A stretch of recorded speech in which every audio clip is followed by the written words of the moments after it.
ժողովրդի համար են այս ներկայացուցիչները այստեղ ոստիկանության։ Ես ճիշտն ասած չեմ գտնում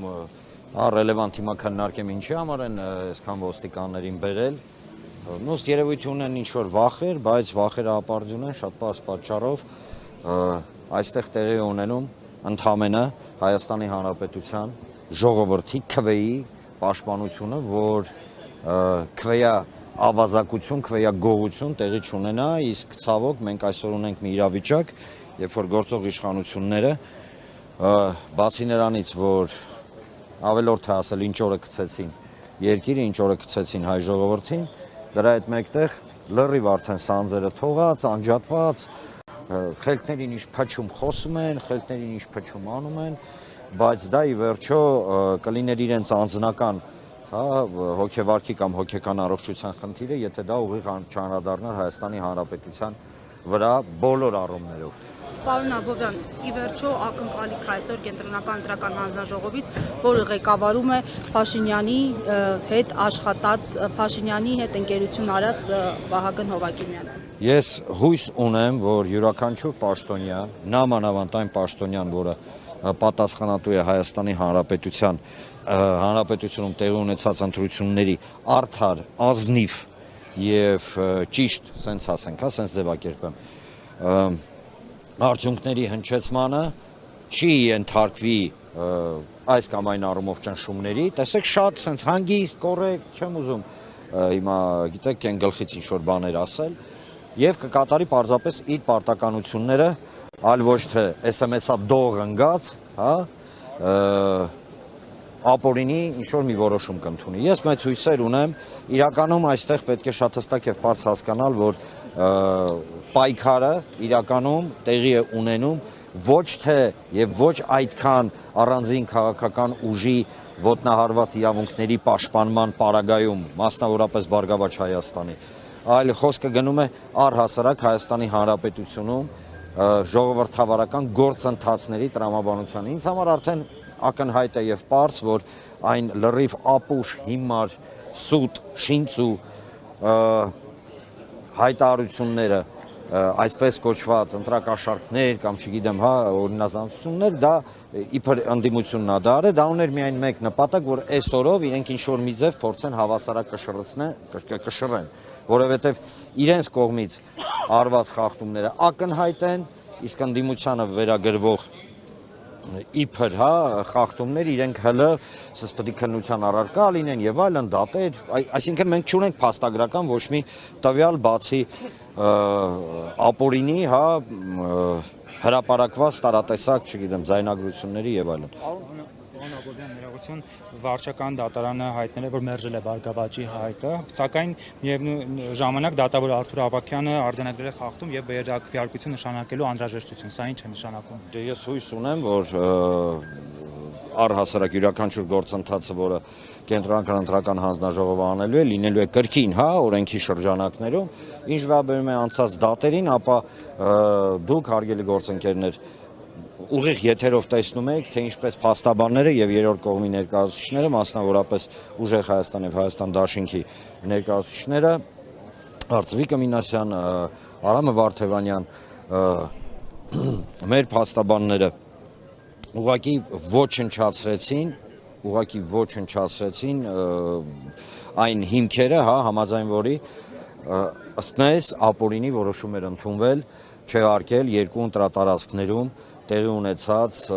ընտրությունները ի վերջո, եթե իրենք այդ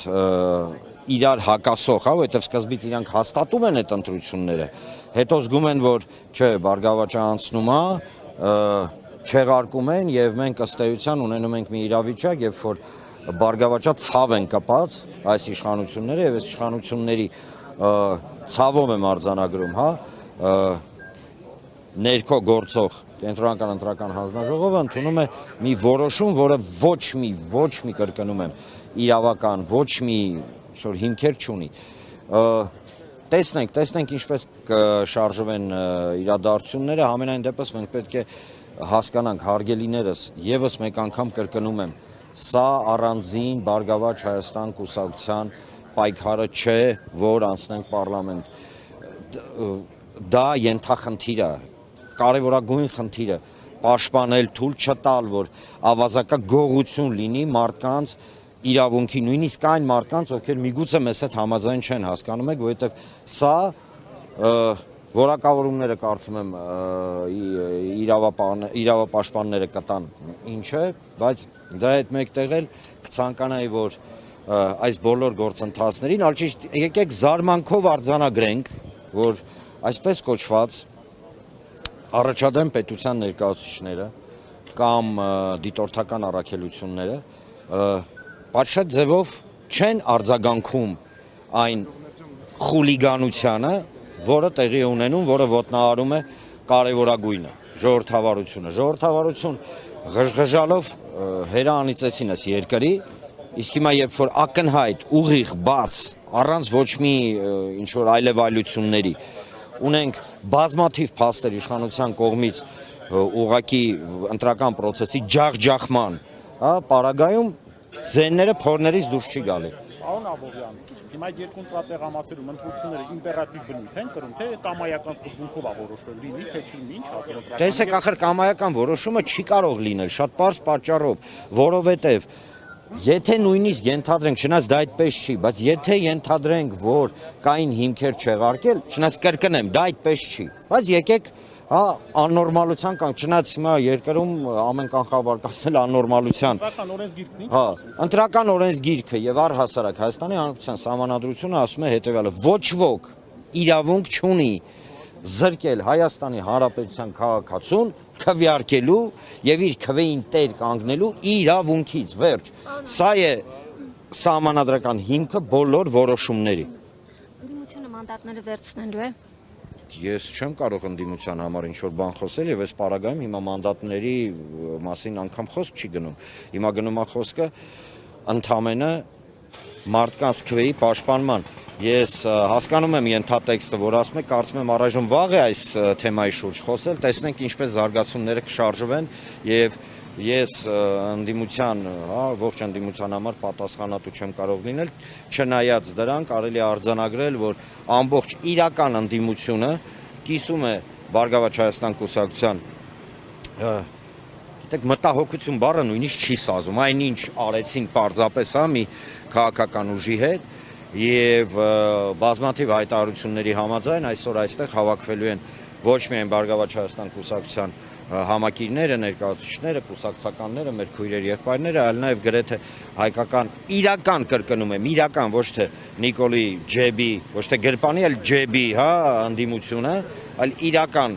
ընդդիմությունը, որը այո, շատ լավ հասկանում է, որ այստեղ ոչ թե լուծվում է Բարգավաճի 10, 20, 30, 50 ձենի պատմությունը, այստեղ լուծվում է առհասարակ։ Մենք դեպի ուր ենք շարժվում, հետևաբար մենք ես նկատում եմ երկիրը, հետևաբար եթե երկիրը շարժվում է այն ճանապարհով, որը փորձում են մարդկանց վզին փաթաթել այս իշխանությունները, ապա Պարոն Աբովյան, ընդդիմությունները եւ ԲՀԿ-ն հիմա պայքարում են, որպեսզի ձայները ԲՀԿ-ի տան, չէ, ինչպես դուք եք ասում, եւ հաշվարկի արդյունքում այնքան ձայն լինի, որ կարողանա ԲՀԿ-ն հայտնվել խորհրդարանում։ Դրա պայքարն է, չէ՞։ ԲՀԿ-ն պայքարում է միայն եւ միայն մեր ընտրող քաղաքացիների ձայների պաշտպանման համար։ Հետևաբար, հաշվի առնելով բոլոր հանգամանքները,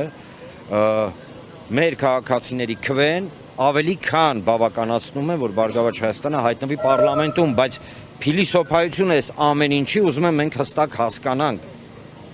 Հետևյալն է, որ Հայաստանի Հանրապետության քաղաքացու յուրաքանչյուր քվեն պետք է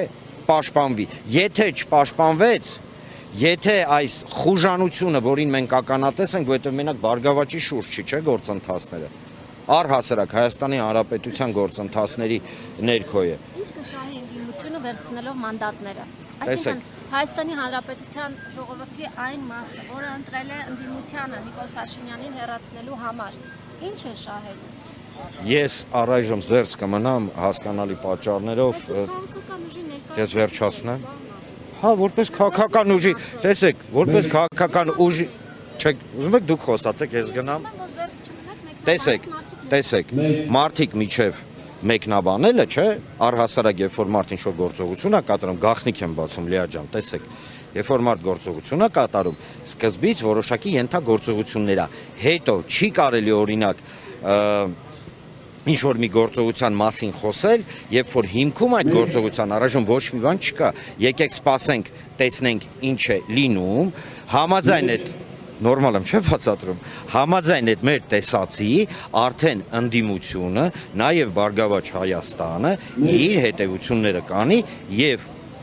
բնականաբար այդ ձեր հնչեցած հարցերի պատասխանը կտա։ Այսինքն մենք առանք այսօր խոսանք ինչ կլինի օրինակ եթե սենց լինի, հիմա մենք գտնում ենք մի իրավիճակում, երբ որ եթեներով հենց հիմա այս րոպեին, այսօր խոսալ չի կարելի։ Կարծիքով ինչու այս փուլում Գագիկ Ծառուկյանի նկատմամբ մեղադրանք առաջադրվեց։ Շատ բարձ պատճառով սա ուղղակի անթակույց ճնշում է, որի մասին նույն Փաշինյան Նիկոլը առավոտից երեկո խոսում է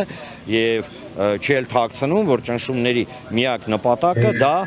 նեյտրալիզացնել հայամետ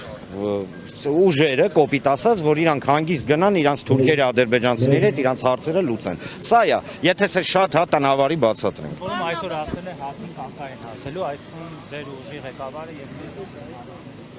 Թույլ տվեք, ես չմեկնաբանեմ Հայաստանի Հանրապետության այս կամ այլ քաղաքացու, հա, խոսքերը, որոնք իրենց մեջ վիրավորական կոնտեքստ են պարունակում։ Եկեք անենք հետևություն, ըստ էության իշխանությունը չունի ասելիք, բացի ռեպրեսիվ ապարատը միացնելու, այսինքն ոչ թե կառուցողական դաշտում, այլ հայանպաստ դաշտում այս իշխանությունը անելիք չունի, որովհետև եթե ինքը անելիք ունենար, ինքը մի քիչ չափավոր կխոսեր եւ նվազագույնը կհարգեր գոնե իր ընտրազանգվածին, չնետելով մարդկանց քաղաքացիներին իրականում հակամարտության մեջ, որովհետև սրանով ինքը իր համակիրներին ու սենց ասենք, հա, ոնց որ սենց նախապատրաստում է, ես չգիտեմ ինչի է նախապատրաստում, բայց նախապատրաստում է ինչ որ վատ քայլերի։ Ես մի բան ասեմ եւ վստահաբար կարող եմ պնդել, որ իշխանությունը չունի ասելիք Հայաստանի ժողովրդին, իշխանությունը չունի ասելիք Հայաստանի Հանրապետությանը, իշխանությունը ունի միայն կատարելիք ինչ որ գործողություններ կամ հրահանգներ, միգուցե չգիտեմ, որը ինքը ստացել է արտաքին ուժերի կողմից եւ որում ինքը ըստ էության մեղադրում է ընդդիմությանը։ Այսինքն այնինչ իրանք անում են, հա, իրանք մեղադրում են ընդդիմությանը եւ սա միջալոց ասեմ մանիպուլատիվ գիտություն կա, չէ, soft power-ը, փափուկ ուժը։ Այնտեղ կա հետեւյալ մի դրույթ, որ եթե ուզում ես խուսափես պատասխանատվությունից, այն գլխից մեղադրի քո օպոնենտին այն հանցագործությունների մեջ, ինչը դու պատրաստում ես անել, ինչը մենք հիմա ակնհայտ տեսնում ենք։ Հրապարակեց ԿՀ-ն նաև վերահաշվարկի արդյունքները եւ տեսանք, որ ԲՀԿ-ի օգտին 100-ից ավել ձայն ավելացավ։ Դա եւս պատկերը չէ։ Տեսեք, իրենք շատ լավ գիտեին, որ 147, եթե չհասկանում ձայներով ավելի է բարձրանում եւ այս պարագայում Բարգավաճ Հայաստանը անցնում է, ինչ արեցին։ Իրենց բարեկամ, ժողովրդի լեզվով ասած ափալ-թափալ դե տենց եմ ասում, որ ավելի լավ հասկանան, էլի իրանք։ Ափալ-թափալ տենց հավաքվեցին ու որոշեցին շուտ էլի ձայները նվազեցնել։ Սա ակնհայտ է, ախր հասկանում եք, մենք ոչ մի ինչ-որ տակից բան չկա։ Ինքը բացահայտ, ակնհայտ, ուղիղ պրոցես է։ Մենք փորձում ենք ինչ-որ ենթատեքստեր գտնել, բաներ տակիսը, չէ Ժորժ ջան, չկա ենթատեքստ։ Այս մարդիկ կոպիտ ասած